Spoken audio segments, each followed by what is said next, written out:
Hi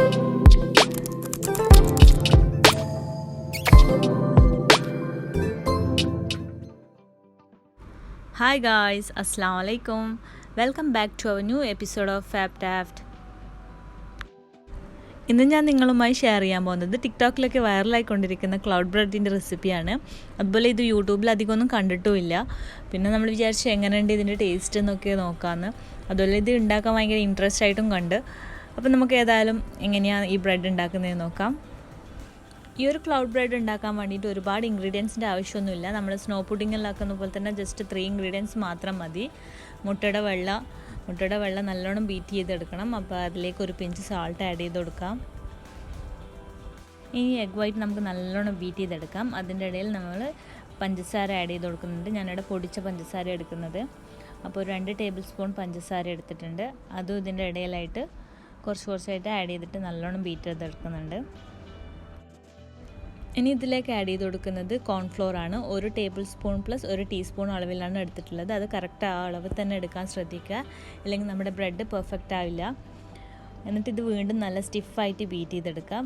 അതിലേക്ക് 1 spoon vanilla essence, അപ്പോൾ ആ മുട്ടയുടെ ടേസ്റ്റൊക്കെ ഒന്ന് മാറി കിട്ടിക്കോളും.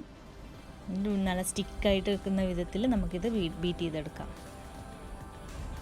അപ്പോൾ ഞാനിവിടെ മുട്ട നല്ലോണം ബീറ്റ് ചെയ്തെടുത്തിട്ടുണ്ട്. നല്ല സ്റ്റിഫായിട്ട് കിട്ടിയിട്ടുണ്ട്. ഇനി ഇതിൽ നിന്ന് നമുക്കൊരു 3 സ്പൂണോളം വേറൊരു ബൗളിലേക്ക് മാറ്റാം. ജസ്റ്റ് കളർ ആഡ് ചെയ്യാൻ വേണ്ടിയിട്ടാണ്. നിങ്ങളുടെ അടുത്ത് കളർ ഇല്ല എന്നുണ്ടെങ്കിൽ ഇത് ഈ ഒരു രീതിയിൽ തന്നെ നമുക്ക് കുക്ക് ചെയ്തെടുക്കാവുന്നതേ ഉള്ളൂ. അപ്പോൾ ഞാനിവിടെ ഒരു അട്രാക്ഷന് വേണ്ടിയിട്ട് 3 ഡ്രോപ്സോളം റെഡ് കളർ ആഡ് ചെയ്തിട്ട് നല്ലോണം മിക്സ് ചെയ്തെടുക്കുന്നുണ്ട്. നിങ്ങൾക്ക് ഫുൾ കളർ വേണമെങ്കിൽ അങ്ങനെ ആഡ് ചെയ്തോ കേട്ടോ, നല്ല ഭംഗിയായിരിക്കും കാണാൻ വേണ്ടിയിട്ട്. ഇനി നമുക്കിതൊന്ന് ബേക്ക് ചെയ്തെടുക്കാം. ഞാൻ ഓവനിലല്ല, സ്റ്റൗ ടോപ്പിൽ വെച്ചിട്ട് തന്നെയാണ് ബേക്ക് ചെയ്തെടുക്കുന്നത്. അപ്പോൾ അതിന് വേണ്ടിയിട്ട് ബട്ടർ പേപ്പർ എടുത്തിട്ടുണ്ട്. നിങ്ങൾക്ക് സ്റ്റീൽ പ്ലേറ്റ് എടുക്കാം കേട്ടോ. പിന്നെ ഉള്ളിൽ റെഡ് കളർ വരുന്ന, പുറമെ വൈറ്റ് കളർ വരുന്ന രീതിയിലാണ് ഞാനിവിടെ സെറ്റ് ചെയ്തെടുത്തത്. അതൊക്കെ നിങ്ങളുടെ ഇഷ്ടത്തിനനുസരിച്ചിട്ട് ചെയ്യാവുന്നതേ ഉള്ളൂ. ഇനി നമ്മൾ സാധാരണ കേക്കൊക്കെ ബേക്ക് ചെയ്യുന്ന പോലെ നമുക്ക് ഇത് ബേക്ക് ചെയ്തെടുക്കാം. ഇനി നിങ്ങൾ ഓവനിലാണ് ബേക്ക് ചെയ്യുന്നതെങ്കിൽ ഒരു 150 ഡിഗ്രിയിൽ 25 മിനിറ്റ്സോളം ബേക്ക് ചെയ്തെടുത്താൽ മതി. ഞാനിവിടെ പാന് പ്രീ ഹീറ്റ് ചെയ്യാൻ വേണ്ടി വെച്ചിട്ടുണ്ടായിരുന്നു. ഇതിപ്പോൾ നല്ല ചൂടായി വന്നിട്ടുണ്ട്. ഇതിലേക്ക് നമുക്ക് ബാറ്റർ ഒഴിച്ചു കൊടുക്കാം.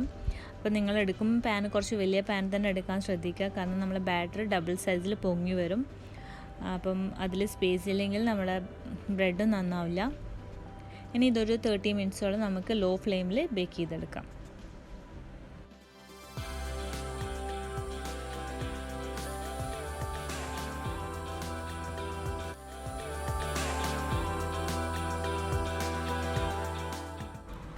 അപ്പോൾ നമ്മുടെ ക്ലൗഡ് ബ്രെഡ് ഇവിടെ പെർഫെക്റ്റ് ആയിട്ട് കിട്ടിയിട്ടുണ്ട്. പേര് പോലെ തന്നെ നല്ല മേഘം പോലെ തന്നെ ഉണ്ട്. സോഫ്റ്റ് ആൻഡ് ഫ്ലഫി ആണ്. ടേസ്റ്റ് പറയുകയാണെങ്കിൽ ഒരു മാഷ്മെല്ലോ ക്യാൻഡീൻ്റെ ഒക്കെ ടേസ്റ്റാണ് എനിക്ക് ഫീൽ ചെയ്തിട്ടുള്ളത്. ഒരു വായിലിട്ട് അലിഞ്ഞു പോകുന്ന ആ ഒരു ടേസ്റ്റാണ്. കുട്ടികൾക്കെല്ലാം എന്തായാലും ഇഷ്ടപ്പെടും. നിങ്ങളും ട്രൈ ചെയ്ത് നോക്കുക. നല്ല ഇൻട്രസ്റ്റിംഗ് ആണ്. എന്നിട്ട് നിങ്ങളുടെ ഫീഡ്ബാക്കൊക്കെ കമൻറ്റ് ബോക്സിൽ അറിയിക്കുക. ഇഷ്ടമായാൽ ലൈക്ക് ചെയ്യുക, ഷെയർ ചെയ്യുക, കമൻറ്റ് ചെയ്യുക. Thank you for watching and take care. By.